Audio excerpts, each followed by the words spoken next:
Good evening, well, afternoon, everybody. My name is Colin Benini, and I am a politician from the wonderful country of Australia, and your host of Power Live.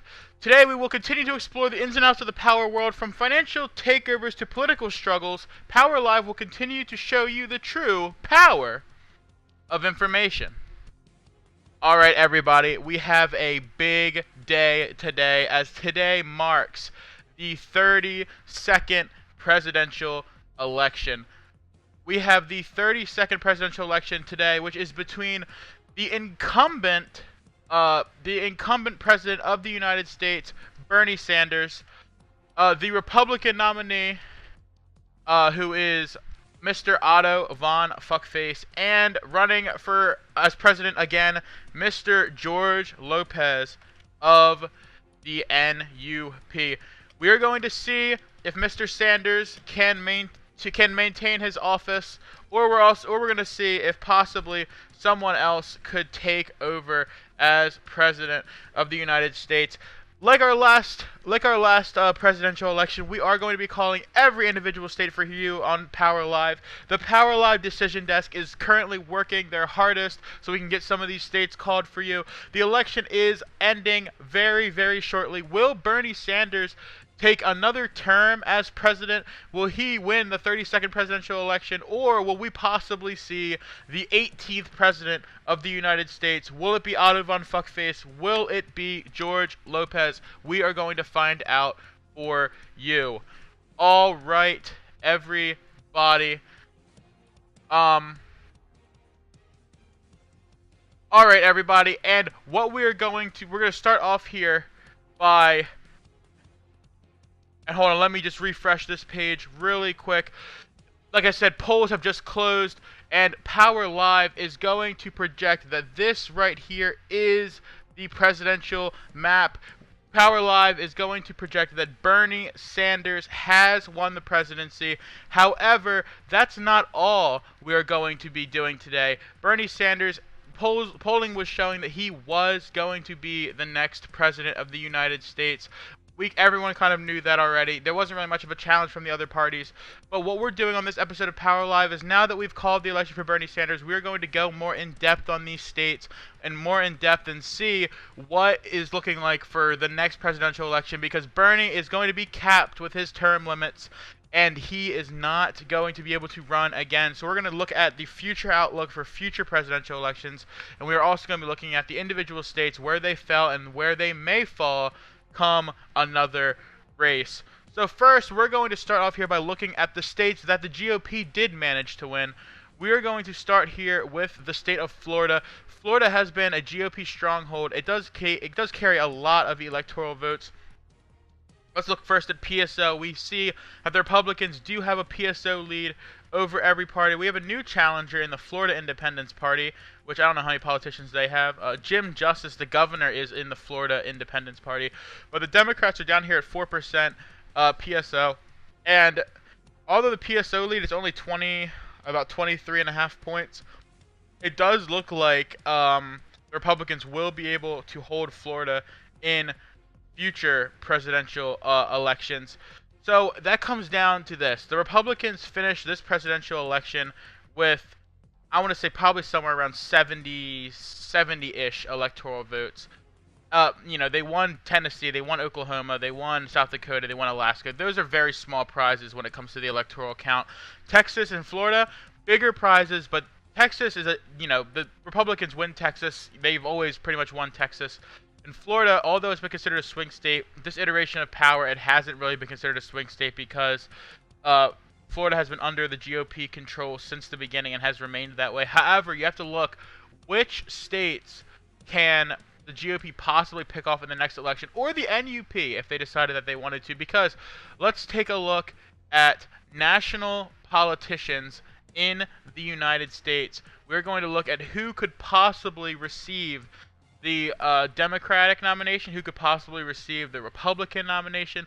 We're going to look at that actually right now. So we see Bernie Sanders is the most Bernie Sanders is definitely the influential politician in America. However, we do have Charlie Chan, who is, I'm pretty sure he's the Secretary of Defense at this point, or sorry, Secretary of Homeland Security, something like that, or maybe, whatever he is right at this point. Actually, we can just check.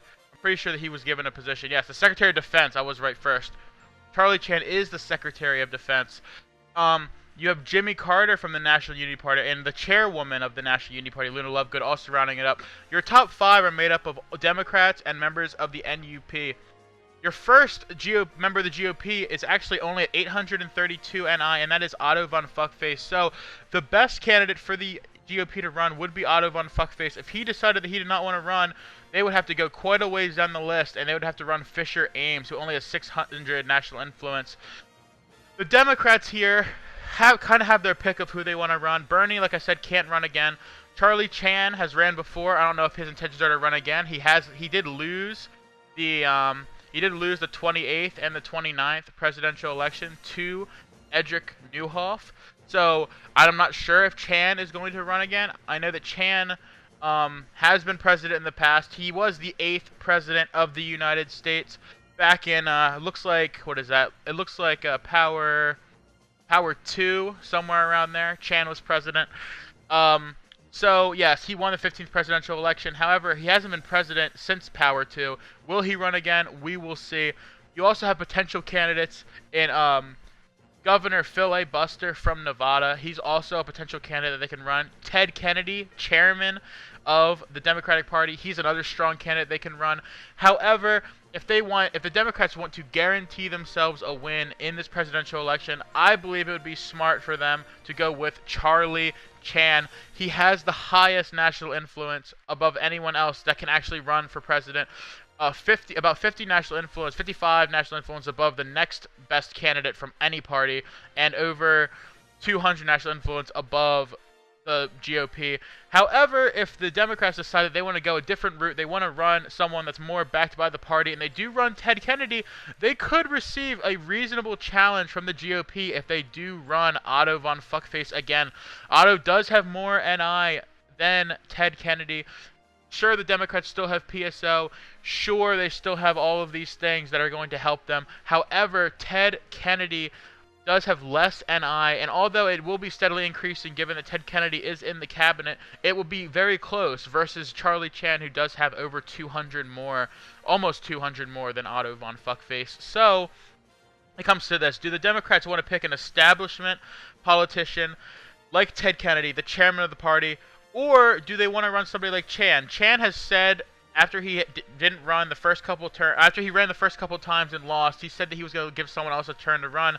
But at this point, does Chan step up and say, hey, if we want to win this presidency, it's my turn? Or does Chan let Ted Kennedy run and possibly see a bit of a challenge? Because if you look here, if you go to the United States, you see government approval is at an all-time low. Government approval is at only 19%, 19.3% to be exact.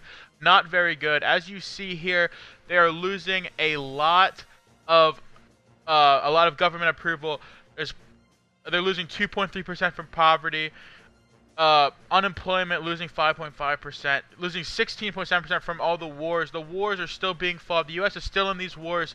The Democrats have came out and said, we don't want to go to war. War is bad for the U.S. War is bad for our citizens, yet they continue to put troops on the front. They continue to fight these meaningless wars.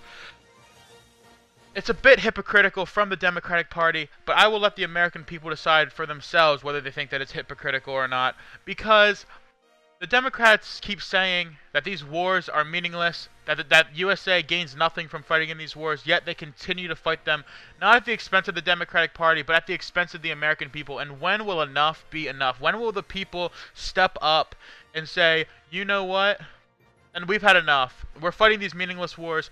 A Republican candidate, an NUP candidate, I don't care, a candidate from, let's see, what other kind of parties we have here. It doesn't matter what party it is, whether they be from the American Socialist Ba'ath Party, the States' Rights Party, the Plutocrats, the Party for Socialism and Liberation, Constitution, American Freedom, Southern National. It doesn't matter what party they're from. If a candidate comes out and says, this is not the America we know, we are going to fight and stand up to this, we are going to actually stop these wars, if any candidate comes out and says that, if any candidate says we're getting out of these wars no matter what, I believe that the American people will respect that and will vote for them, because that's what the American people want. That is what they want. And the Democrats are going against what the American people want, and they're only going for their own benefit, fighting these meaningless wars.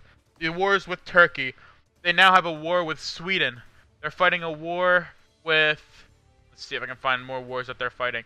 They're fighting India in a war. They're still fighting Argentina, still fighting Turkey. I remember Charlie Lawton, the Congressional Majority Leader, came on to Power Live earlier this week and said, we are pushing harder and harder for a peace deal, yet at the turn of the hour, when we checked at the war, the United States had still deployed 86,000 people on the front. Is that an act of peace? No, that is an act of war. That is an act of aggression. That is not an act of we're trying to get out of this war. This is an act of we're going to fight this war. It doesn't matter if it's at the expense of the American people or if it's at the expense of just America as a whole. The Democrats do not care.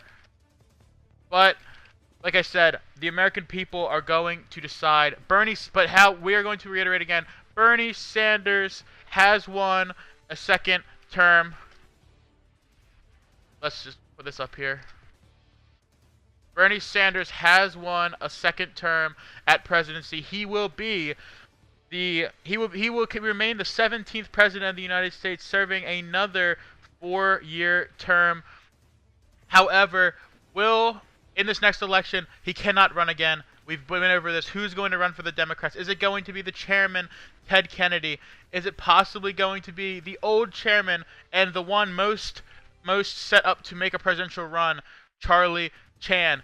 Is it possibly going to be someone else in the party? Is it going to be like a Governor Filibuster from Nevada? Is it going to be maybe even someone else? You're not sure. It doesn't matter who it's going to be, but the Democratic Party needs to come together and get behind one candidate, because whatever happens here, if there's any sort of conflict in the Democratic Party, government approval is still low. PSO or not, government approval is low. The people want a change. Whether the Democrats think that they can win the presidency without making any kind of changes or not, that doesn't matter. The people of America want a change. And they are going to get a change in office if the things aren't going that way. That is democracy. That is what America is founded on. And like I said, in the 33rd presidential election, which will happen in... Let me pull it up real quick. The 33rd presidential election, which will happen in 335 hours. So, let me see. Can't really do quick math like that. So 14 days, 2 weeks. Oh yeah, we have a week for the primaries. We'll see who's running. Then we'll have a week for the election. 2 weeks time is what it's going to take. 2 weeks, a 4-year term of Bernie Sanders in 2 weeks. And then we'll have to see a new Democratic nominee, possibly a new Democratic president, or could we see a change? And that's what matters today. So there's a lot of questions we need to ask ourselves, and a lot of questions that the American people need to ask themselves, because they're the voters. The politicians, the people who play power, they aren't what matters. The people that matter are the individual Americans that come out and cast the votes. Those Americans are the ones who are going to be making these decisions. Not the chairmen of the parties, not the politicians, not Rumsfeld. It's the American people, and that's what we need to get in our heads. The American people will be making this decision. The 20% government approval, that's 20% of people who are supporting the Democrats still at this stage. And it will just keep getting worse. The more that these meaningless wars are fought, the more that the American people are put up as just resources to fight this war. The taxes have been raised, sectors have been privatized. The American people are the ones who are suffering, and they're the ones who are going to vote and are going to say whether the suffering continues or doesn't. So everyone has to ask themselves, is this country moving in the direction that you want it to? Is a Democratic presidency and a Democratic administration what is best for this country? Do you believe that the United States should fight in these meaningless wars? Or, if you don't think that they're meaningless, do you think that the United States is fighting them in a right way? Is it worth it at the expense of the American people? These are the questions that you need to ask yourselves. And in 2 weeks, you have the opportunity to change it. If you have any doubt, you have 2 weeks to figure out for yourself whether the country's on the right path or it's on the wrong path. And that's the questions and those are the questions that you need to ask yourselves.